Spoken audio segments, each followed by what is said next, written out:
திருச்சி மாவட்டம் தொட்டியம் வட்டம் திருநாராயணபுரம் ஆதிரங்கம் அருள்மிகு வேத நாராயண பெருமாள் திருக்கோவில் என்ற சனிக்கிழமை 25/10/2025 அன்று காலை 10:40 மணிக்கு மேல் காவிரியில் இருந்து யானை மீது தீர்த்தக்குடம் கொண்டு வந்து மேள வாத்தியங்களோடு திருவீதி உலாவோடு பிரம்மாண்டமான யாகசாலை வேள்விகள் நடைபெற இருக்கின்ற காரணத்தினால் பக்த கோடிகள் யாகசாலைக்கு வேண்டிய அத்துணை பொருட்களையும் வழங்கி எல்லாம் வல்ல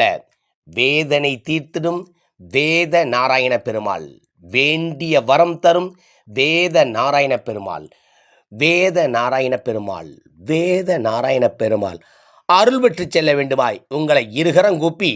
பக்தியோடு வருக வருக வருக வருக வருக வருக வருக வருக என திருக்கோயில் நிர்வாகமும் ஊர் பொதுமக்களும் பக்தியோடு அழைக்கின்றனர்.